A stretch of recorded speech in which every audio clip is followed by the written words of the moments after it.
नमस्कार मित्रांनो, राज्याच्या राजकारणातील रोज घडामोडी जाणून घेण्यासाठी तुम्ही जर आमच्या यूट्यूब चॅनलवरती नवीन असाल तर यूट्यूब चॅनलला सबस्क्राईब आणि बेल आयकॉनला क्लिक करा, जेणेकरून राज्याच्या राजकारणातील सर्व घडामोडी सर्वप्रथम तुम्हाला ह्या चॅनलवरती पाहायला मिळतील. महापालिका निवडणुकीत भाजपने मोठी मुसंडी मारली. मित्रपक्षाविरोधकांनाही भाजपने अनेक महापालिकांमध्ये आस्मान दाखवले, तर भाजप विरोधात अनेक महापालिकात मित्रपक्षासह विरोधकही एकवटले आहेत. भाजप विरोधात आम्ही सारे असा नाट्यप्रयोग अनेक महापालिकांमध्ये रंगला आहे. चंद्रपूर, अकोला, अमरावतीसह अनेक ठिकाणी भाजपला सत्तेपासून दूर ठेवण्यासाठी स्थानिक पातळीवर घडामोडी सुरू आहेत.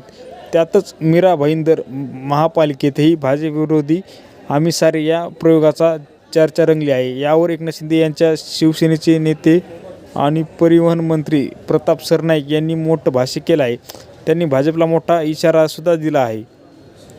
मीरा भाईंदरमध्ये भाजप विरोधात इतर पक्षांनी मोठ बांधली आहे. काँग्रेस आणि शिवसेना शिंदे गटाची या ठिकाणी युती झाली आहे. या दोन्ही पक्षांनी मिळून शहर विकास आघाडी स्थापन केली आहे. मीरा भाईंदर महापालिका निवडणूक 2026मध्ये भारतीय जनता पक्षाने स्पष्ट बहुमत मिळवत सत्ता काबीज केली आहे. विरोधी पक्षाच्या हालचालीमुळे महापालिकेत राजकारण तापू लागलं आहे. काँग्रेस आणि शिवसेना शिंदे गट यांच्या नगरसेवकांनी एकत्र येत शहर विकास आघाडी स्थापन केल्याने भाजपवर काय परिणाम होत आणि वरिष्ठ नेते त्यावर काय प्रतिक्रिया देतात याकडे सगळ्यांचं लक्ष लागलं आहे. राज्यात इतरही ठिकाणी विविध प्रयोग होत असल्याने मीरा भाईंदरमध्ये काँग्रेससोबत युती केल्याने वेगळं काय केलं असाही सूर अनेक नेते म्हणत आहेत. दरम्यान काँग्रेस शिवसेना युतीवर प्रताप सरनाईक यांनी मोठं भाष्य केलं आहे. मीरा भाईंदर सर्व एकत्र आल्याने त्यांनी आघाडी स्थापन केली आहे. मीरा भाईंदर शहर विकास आघाडीची स्थापना झाली आहे. आम्ही महापालिकेत काही चुकीचं घडू देणार नाहीत.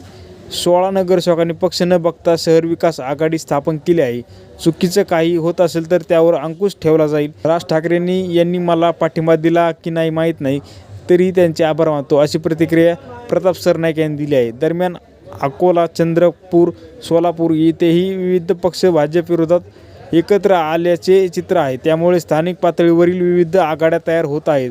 विविध गटांची स्थापन होऊन भाजपविरुद्ध महापालिका काबीज करण्याचाही प्रयत्न असल्याचं दिसत आहे. आगामी जिल्हा परिषद निवडणुकीमध्ये सुद्धा अशी आघाडी तयार करण्याची घाई राजकीय पक्ष करताना दिसत आहे. तर मित्रांनो, तुम्हाला काय वाटतंय? भाजप विरोधी सर्व पक्ष एकत्र येऊन भाजपला महाराष्ट्रामध्ये सत्तेपासून दूर ठेवू शकतात का? तुमच्या प्रतिक्रिया आम्हाला कमेंट बॉक्समध्ये नक्की कळवा. आणि अजून जर तुम्ही आमचं यूट्यूब चॅनल सबस्क्राईब केलं नसेल तर यूट्यूब चॅनल सबस्क्राईब करा.